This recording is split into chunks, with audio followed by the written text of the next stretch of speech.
गंदम की समगलिंग सरकारी एहलकार मुलविस रिपोर्ट वज़ीर आज़म ऑफिस जमा जराए के मुताबिक चीनी खाद ते गंदम की पाकिस्तान तो समगलिंग के बारे तफसीलात रिपोर्ट का हिस्सा ने जबकि गंदम खाद चीनी के समगलर से सरकारी एहलकारां की तफसीलात भी रिपोर्ट शामिल की गई। जराए के मुताबिक रिपोर्ट गंदम की समगलिंग मुलविस 592 जखीरा अंदोज़ों की निशानदही की गई जबकि गंदम की समगलिंग 26 स्मगलर्स शामिल ने। रिपोर्ट मजीद दसिया गया है कि गुज़िश्ता साल IBA ने 417 रिपोर्ट्स मुतलका महकमा नूं भिजवाइयां। हसास इदारे की निशानदही ते 9147 मैट्रिक टन जखीरा शुदा ते स्मगल होने वाली गंदम कब्जे च लै लीती गई। जराए के मुताबिक रिपोर्ट स्मगलर्स की मदद करने वाले 259 एहलकारां की निशानदही की गई। सूबाई हुकूमतां तैनात एहलकार स्मगलर्स जखीरा अंदोज़ां की मदद फराहम करते हैं। रिपोर्ट के मुताबिक 272 पंजाब सिंध 244 ते KP 56 सरकारी एहलकार स्मगलर्स की मददगार ने जबकि बलोचिस्तान 15 ते इस्लामाबाद 5 एहलकार स्मगलर्स के साथी सन।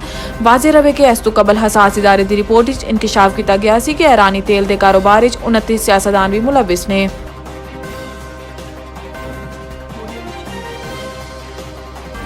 मुल्क भर की पावर डिस्ट्रीब्यूशन कंपनियों के बोर्ड ऑफ डायरैक्टर तब्दील करने का फैसला। जराए वजारत तवानाई के मुताबिक पावर कंपनियों टैक्नीकल अहल ते गैर सियासी अफराद शामिल करने का फैसला किया गया। जराए का दसना है कि इस सिलसिले डिस्ट्रीब्यूशन कंपनियों ते NTDC के नए बोर्ड तश्कील दिते जाएंगे। माजी पावर डिस्ट्रीब्यूशन कंपनियों के बोर्ड सियासी ते मनपसंद अफराद को शामिल किया गया सी जबकि अक्सर बोर्ड मैंबरान नॉन टैक्नीकल ते सियासी घराना तो ताल्लुक रखते हैं। वाजे रवे कि मुल्क भर बिजली बहरान ते काबू पाने लई बिजली चोरी के खिलाफ बड़े पैमाने ते ऑपरेशन जारी है। गुज़िश्ता दिनों security power division Rashid Langrial ने इंकशाफ किया कि बिजली चोरी के खिलाफ ऑपरेशन के दौरान 8 करोड़ यूनिट बिजली का खोज लाया गया है। इंटरबैंक डॉलर भी रोज़ की कम तरीन सतह ते 300 तो थले आ गया। गुज़िश्ता रोज़ कारोबारी हफ्ते के आगाज से इंटरबैंक $1 ₹1.79 सस्ता होकर 301 रुपये 16 पैसे ते बंद होया सी। अज मंगल के रोज़ कारोबार के आगाज से डॉलर की कीमत मुसलसल कमी आई तो डॉलर $1.41 सस्ता हो गया। इंटरबैंक कारोबार के दौरान डॉलर की कीमत 300 रुपये तो कम होकर $299.75 हो गई। इस वक्त इंटरबैंक डॉलर गुज़िश्ता 20 रोज़ की कम तरीन सतह ते। दूसरी जानिब ओपन मार्केट भी डॉलर की कदर कमी का सिलसिला जारी है जिथों गुज़िश्ता रोज़ डॉलर 4 रुपये की कमी तो बाद 300 रुपये का होया। ओपन मार्केट बरतानवी पाउंड 370 रुपये जबकि यूरो 316 रुपये का है। सऊदी रियाल 79 रुपये ते अमाराती दरहम 82 रुपये का है।